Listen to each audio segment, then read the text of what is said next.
Bonjour, good morning, bienvenue au Réveil pédagogique avec Madame la prof. J'ai pas mon café entre les mains because I think it's going to be a short and sweet video, and this morning I am going to be sharing my thoughts en anglais for you.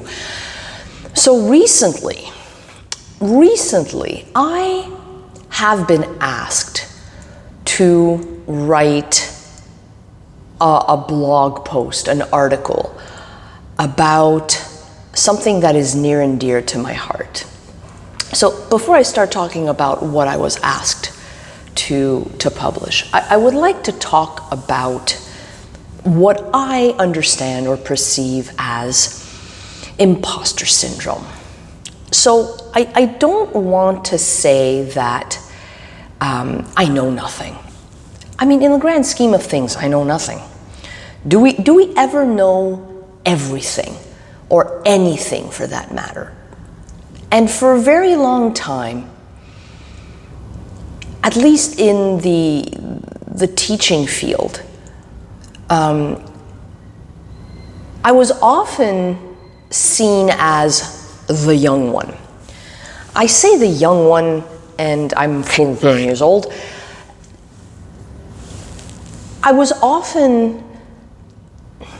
People often reacted around me like I was the newbie. I was the one who didn't know much. Now, maybe it's something I'm giving off as a vibe. It's possible. But for as long as I can remember, whenever I was around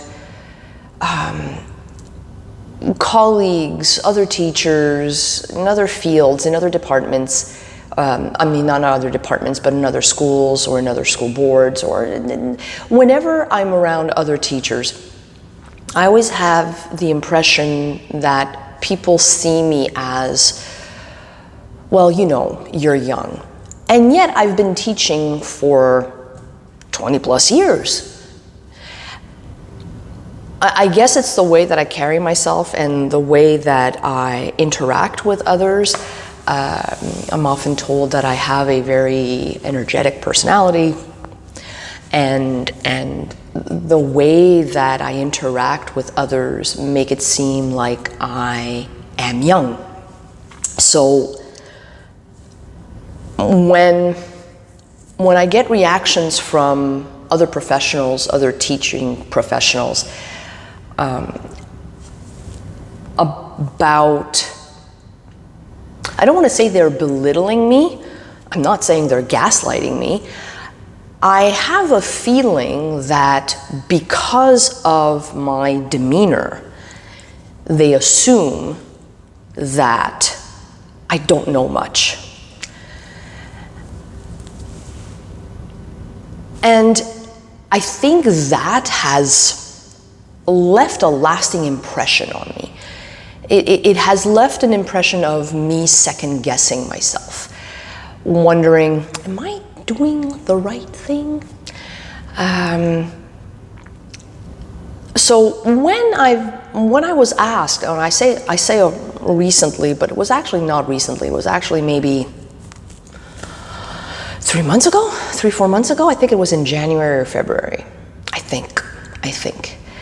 And I was asked to write an article for a province-wide website on teaching and learning. My first reaction was, really? And then my second reaction is like, what am I getting myself into? So I was asked if I could talk about my school-based Comic-Con. First of all, full disclosure and disclaimer, I am not making profit off of this event, okay? It is educational. Call it a science fair, okay? Because I don't want people, and I don't want the people from San Diego Comic-Con to say like, you're using our title. No, I'm not monetizing the event. It's purely at school. So this school-based Comic-Con that I do is kind of like a science fair but all about pop culture and comic books and superheroes and whatnot. And I was asked to write an article about it, and I was both elated, excited, flattered, honored, and ridiculously afraid. Afraid that someone would read it and say, what the hell is she talking about? You want them to basically control your classroom and call the shots on what they're learning? Like, really? I'm not gonna give up. I'm not gonna give up control of my classroom. Like, no, forget it. Throughout the time I was thinking about the article and writing the article, I was always second guessing myself. And then I found out that not only was it going to be published ahead of time, it's already out this week, but I also found out that it impressed people on the team, the publishing team. I'm going to call it the publishing team. It's not really a publishing team. It's a team actually of pedagogical consultants, but let's call it publishing team. It impressed some people on the publishing team to the extent that they are also willing to publish it elsewhere. And first of all, I would like to thank publicly Julie Paré, who helped me with this. She had a team and she was like looking through my article. We shared a document and she was giving me feedback and comments, and she was amazing. So my article was written not just like by little old me, but it was a team of people who kind of like helped me with revision, and that's necessary because you read and it makes sense in your head, but then when you actually send it, it's not always logical and it's not always coherent for others. So in the end, first of all, like I'm still flabbergasted. I'm still shocked that somebody thought that what I had to say was worthwhile. Because too often, and especially in our profession as teachers, we have specialists, we have politicians who claim to know things about our reality, even our educational minister. Our education minister is look, I don't want to say that he was possibly a bad teacher. I don't know. I was never in his class. Who am I to understand his capabilities, his skills as an educator? But too often we are told about our reality and our experiences and our profession by people who have no clue. They have no idea. And I guess we, some of us at least, develop this gut reaction, this instinctual reaction to say, well, I guess I know nothing.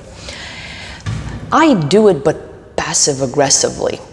Whenever someone says that they have the answer, my reaction is, sure, I've only been teaching in the field since 1998, but I'm sure you have the answers. Please enlighten me.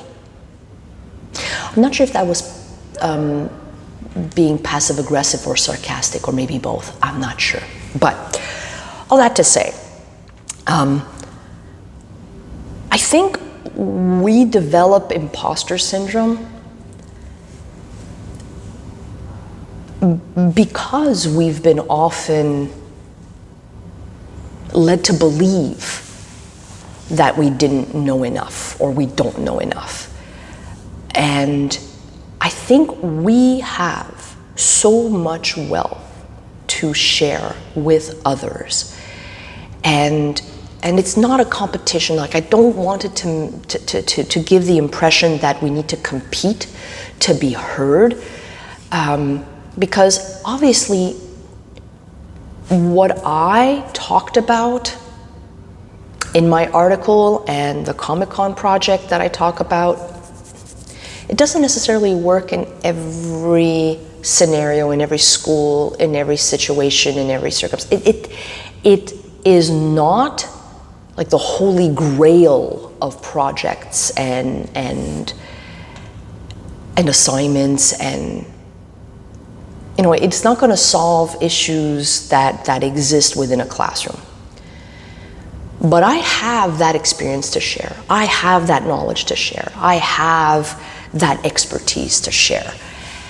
And I think we need to create that space, to create those moments, to share our expertise with others. In a leadership conference, they call it Meet the Maestros. We need to have moments like that. We need to have moments where we can meet other professionals and literally ask, what do you do in your classroom?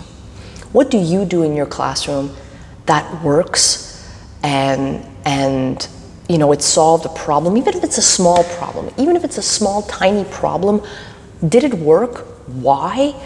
And share it. There needs to be that space, because too often we end up thinking that we don't have anything to share, that we don't have any expertise, that we're not professionals, and we are. We are professionals. We are professionals on the same level as other professionals, as lawyers, as doctors, but society doesn't see it that way. We would never think about telling a doctor, you should be doing this. Because really, who are we to say oh yeah, doctors should work, after their hours. They should be bringing work home. We never say that. We never say that to lawyers. We never say that to psychologists. We never say that to other professionals. And yet, they say that to us. So I got published. And I felt so honored to have had that opportunity to be published.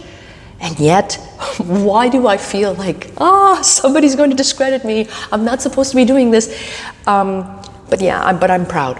I'm proud that I was able to have that platform to share my ideas and my thoughts, and not just YouTube. Because, let's face it, 140 subscribers? I don't remember. I don't know. But I'm trying. Maybe by the end of this year, I'll have 200. Maybe. That'd be a nice thing. That'd be a nice thing by the end of 2022 to have 200 subscribers. That'd be nice. On that lovely note, folks, it's a lovely Friday, kind of a bit muggy, it's a bit sticky. Have yourselves a lovely day.